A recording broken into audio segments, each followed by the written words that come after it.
Continuemos adelante con este repaso que estamos haciendo no solamente de la revelación de Dios para con Pedro, sino también vamos a repasar la respuesta de Pedro a la iglesia. Nunca hubiese imaginado que aprendería una lección sobre táctica de parte de Pedro. Nunca. Antes de leer la respuesta de Pedro, permíteme dar 3 observaciones.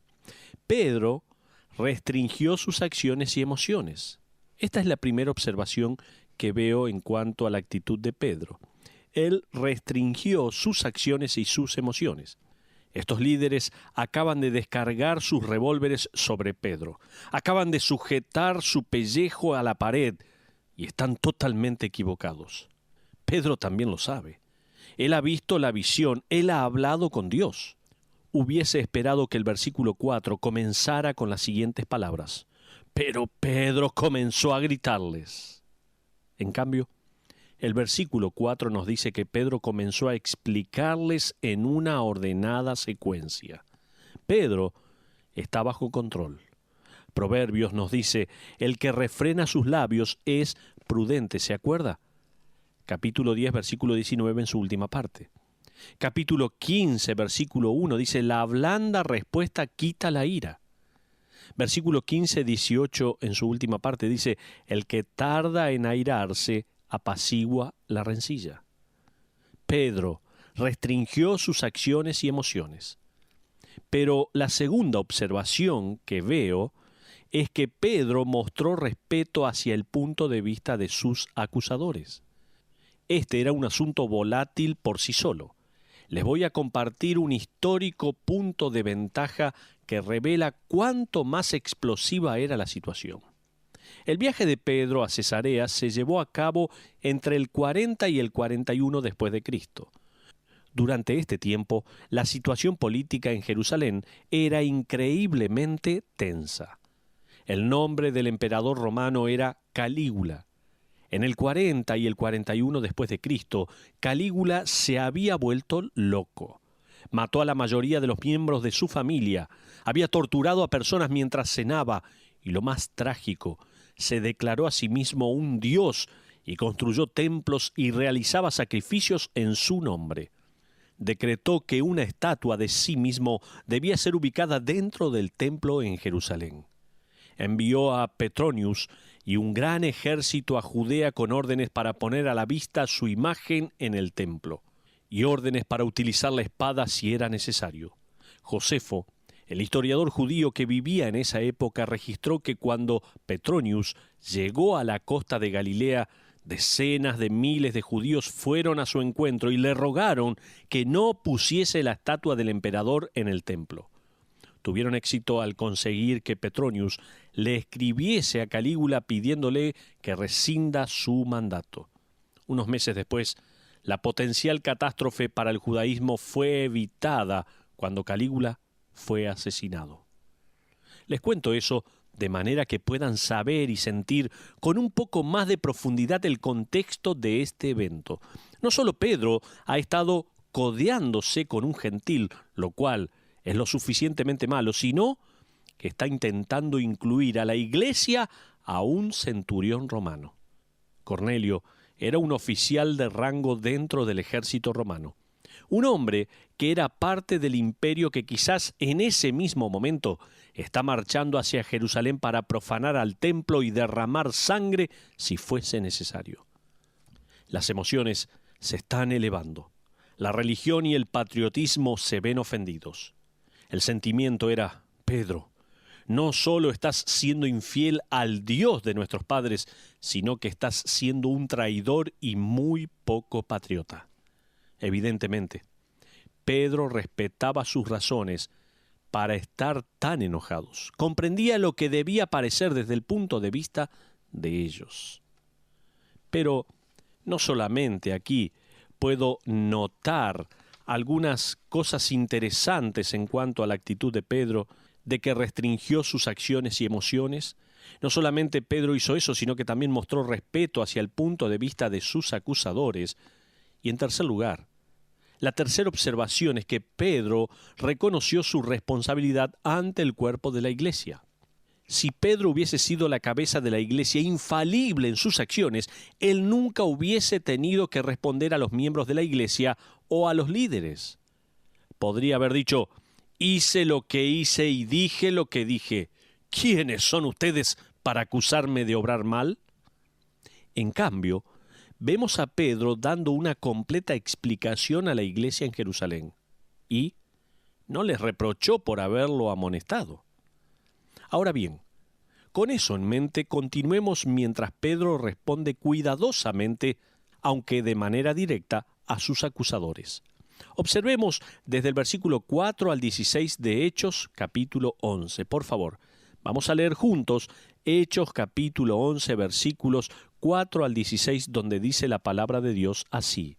Entonces comenzó Pedro a contarles por orden lo sucedido, diciendo: estaba yo en la ciudad de Jope orando, y vi en éxtasis una visión, algo semejante a un gran lienzo que descendía, que por las 4 puntas era bajado del cielo y venía hacia mí.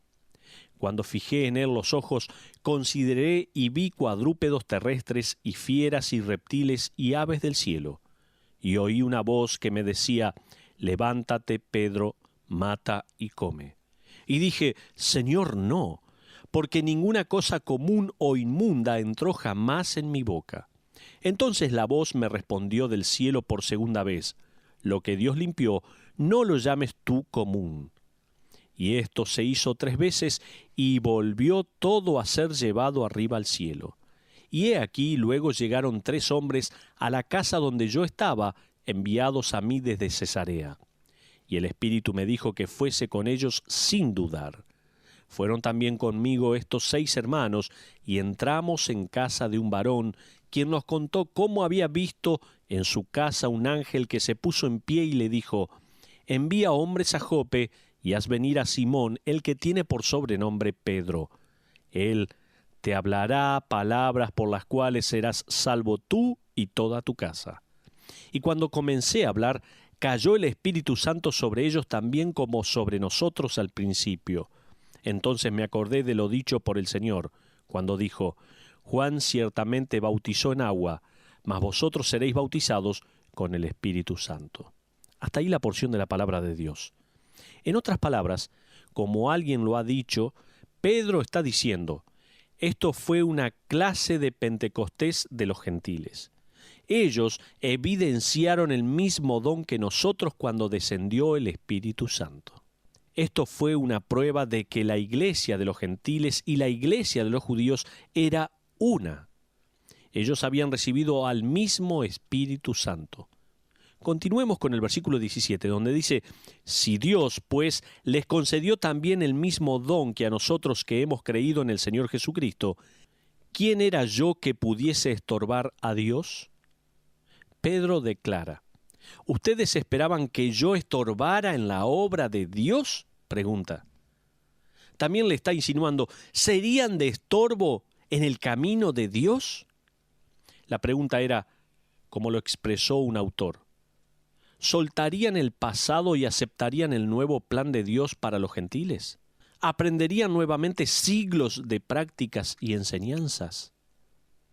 Para dejarlo bien claro, ¿cambiarían la iglesia? ¿Pueden imaginar ese momento en la historia de la iglesia? Era un momento definitorio. Los líderes judíos se debían haber estado mirando unos a otros, a Pedro y a los 6 testigos de Pedro, quienes habían venido con él desde la casa de Cornelio, lo cual era en realidad el doble de testigos requeridos bajo la ley mosaica. Era una historia increíble, empapada de cambios imposibles de imaginar. Pero el rubor se alejaba de sus rostros y el enojo de ellos subsidió, y las sonrisas empezaron a aparecer en los rostros de muchos de ellos. Me resulta interesante que Lucas escribiese sobre la vasta historia de la Iglesia del Nuevo Testamento en este libro de la acción, a fin de cubrir décadas de terreno. Generalmente provee de detalles superficiales. Ahora es forzado a ser conciso. Aún así, dedica cerca de 2 capítulos a este incidente. Me pregunto, ¿por qué lo hace? Mirando por debajo de las razones obvias, Lucas era un gentil. Y este momento en la historia de la Iglesia revelaba la increíble y personal verdad que permitía a los gentiles poder ingresar. Eran miembros de la Iglesia de Jesucristo. Observemos el versículo 18 ahora. Dice la Biblia: entonces, oídas estas cosas, callaron y glorificaron a Dios diciendo: de manera que también a los gentiles ha dado Dios arrepentimiento para vida.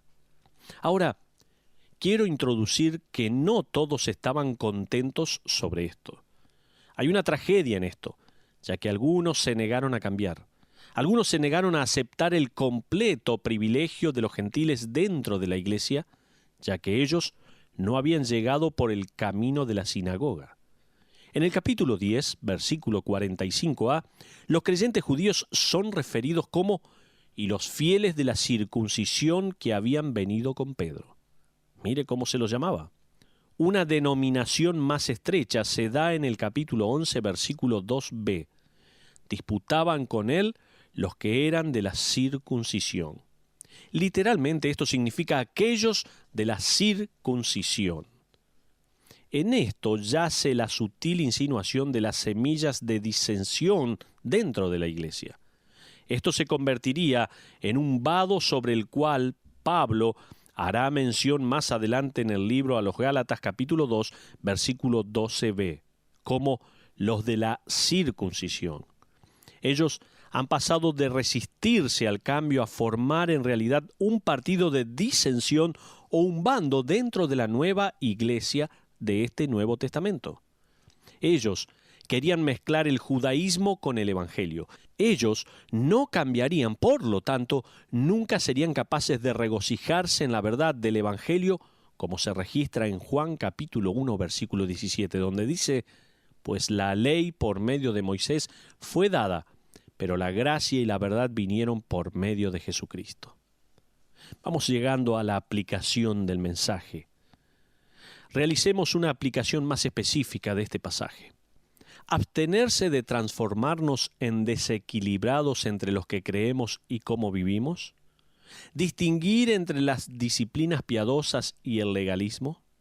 ¿Determinar qué hay que mantener y qué hay que cambiar? Dicho de otra manera, estos problemas no son problemas únicamente del primer siglo. Las controversias relacionadas a la vida y al andar cristiano han recibido mucha más atención de lo que han merecido. Por ejemplo, en el siglo II, un hombre joven le preguntó a un padre de la iglesia cómo podía seguir más diligentemente a Cristo. La respuesta fue escrita: olvídate de la ropa de color. Quita de tu guardarropa cualquier cosa que no sea blanca. Evidentemente, esto fue tomado del Apocalipsis, en donde los santos usarían vestimentas blancas. Pero continúa este escrito, y dice así: deja de dormir sobre una almohada blanda y deja de tomar baños calientes. Hasta aquí estoy afuera. ¿Qué hay de ustedes? ¿Duermen sobre almohadas blandas? ¿Se toman baños calientes? Sigue el escrito un poco más. Si eres sincero en seguir a Cristo, nunca afeites tu barba. Afeitarse es intentar mejorar la obra de Él. ¿Quién fue? El que nos creó. La pregunta que surge de este pasaje de Hechos es: ¿cómo te abstienes de no ser llevado por lo que no es esencial y de esa manera ignorar lo esencial? ¿Cómo lo hacemos? ¿Cómo determinamos qué es lo que debemos hacer como creyentes y lo que no debemos hacer? Por favor, permítame sugerir algunas maneras. Primero, si las Escrituras nos advierten sobre esto, no juguemos alrededor de ello. ¿Escuchó bien? ¿Cómo podemos determinar qué es lo que debemos hacer como creyentes y lo que no debemos hacer? En primer lugar, dije, si las Escrituras nos advierten sobre ese asunto, no juguemos alrededor de ello. No usemos este pasaje de la visión de Pedro como una licencia. No arrojemos todas las cosas sobre este trozo que desciende del cielo y dice: eso ya no es más impuro. De hecho, nada lo es. Puedo hacer cualquier cosa y decir lo que quiera. No hagamos esto. tengan cuidado de no dejar que venga cualquier cosa a sus vidas y permitirse decir, bueno, estamos bajo la gracia, no pasa nada, está todo bien. Estar bajo la gracia no significa que podamos utilizar la gracia para cubrir la impiedad, o la falta de disciplina piadosa, o la tolerancia del pecado, no es eso. Pablo dijo en Romanos capítulo 6, versículo 1 al 2, ¿perseveraremos en el pecado para que la gracia abunde? En ninguna manera. Pero no solamente debemos ver si la Escritura nos advierte sobre este asunto y alejarnos completamente, sino que también, en segundo lugar, si las Escrituras lo prohíben, no intentes justificarlo. Por ejemplo, 1 Tesalonicenses capítulo 4, versículo 3 dice así, pues la voluntad de Dios es vuestra santificación, que os apartéis de fornicación. Esto nos dice que la Biblia prohíbe las relaciones sexuales fuera del matrimonio. Por lo tanto, no las justifiques diciendo, nos amamos, nos vamos a casar. Seguramente que Dios lo entiende. No justifiquemos el pecado. En tercer y último lugar, si las Escrituras permanecen en silencio sobre ello, no vayas de puerta en puerta con ello. No cambies lo que Dios pueda estar haciendo en tu vida en una cruzada pública. En otras palabras, alguna práctica o disciplina pueden ser para tu vida, pero no para la vida de todos los demás. Aprende la diferencia entre un mandato bíblico y una preferencia personal. No hay nada de malo con las preferencias personales. Deseo que los cristianos tuviesen más de ellas, pero solo recuerda que son personales. Estoy vistiendo un traje en vez de una túnica, por ejemplo. Me llaman Steven o pastor, en lugar de anciano David o obispo. Y eso no es porque las Escrituras hablen sobre la manera de hacerlo. De hecho, cualquiera de esos títulos serían bíblicamente aceptables, pero sencillamente yo tengo una preferencia. ¿Sabían que en el tercer siglo hubo una gran controversia sobre la postura física que había que tener cuando estábamos orando? Permítame leer este artículo sobre la oración. Dice así este artículo. En el 220 después de Cristo, Tertulián, un conocido padre de la Iglesia, estableció algunas guías para la oración. Él dijo que si elevabas tus manos hacia el cielo cuando orabas, ellas no necesitarían ser lavadas cada vez antes de orar, ya que estaban espiritualmente limpias. Tertulián también creía que era incorrecto sentarse cuando se hablaba con Dios en oración. ¿Han asistido alguna vez a una iglesia que suele ponerse de pie cada vez que leen las Escrituras? Bueno, Tertulián se hubiese ofendido si los hubiese visto ponerse de pie para leer la palabra de Dios, pero permanecer sentados al orar a Dios. Asimismo, él creía firmemente que nunca se debía arrodillar para orar en las Pascuas, ya que ese era un día de celebración por la resurrección del Señor. Otro famoso padre de la Iglesia, Clemente de Alejandría, también en el siglo III, creía que se debía orar con los ojos abiertos hacia el cielo. Él hubiese tenido un gran problema con las cabezas inclinadas y los ojos cerrados, como tal vez oramos hoy. Otros creyentes enseñaban que la oración era más espiritual si se extendían las manos horizontalmente en forma de cruz mientras se oraba, a fin de asemejarse a Cristo crucificado. ¿Te arrodillas? ¿Te postras? ¿Elevas las manos lavadas o sin lavar? La controversia en la postura al orar rugió durante más de 100 años hasta que el cónsul de Nicea declaró que la oración dentro de la iglesia se haría de pie. Hasta ahí, todo este escrito que quería compartir con ustedes. ¿Sabes cuál fue el problema? Las Escrituras no mandan ninguna postura en particular. Permanecen en silencio sobre este tema y estos hombres fueron puerta por puerta con sus preferencias personales. Cuarto, si las Escrituras lo alientan, no intentes ignorarlo. me gustaría hacer referencia de las otras 3 maneras en que determinamos qué es lo que debemos hacer como creyentes y qué es lo que no debemos hacer. En primer lugar, dijimos que si las Escrituras nos advierten sobre esto, no juguemos alrededor de ello. En segundo lugar, dijimos que si las Escrituras lo prohíben, no intentes justificarlo. En tercer lugar, si las Escrituras permanecen en silencio sobre ello, no vayas de puerta en puerta con ello. En cuarto y último lugar, si las Escrituras lo alientan, no intentes ignorarlo. Descubre más de las Escrituras, estudia las Escrituras, las insinuaciones. Quizás Dios está marcando un área de tu vida que necesita ser cambiada. Un último consejo. Si las Escrituras lo enseñan, no intentes vivir sin ello. Finalmente, escucha bien, si las Escrituras lo enseñan, no intentes vivir sin ello.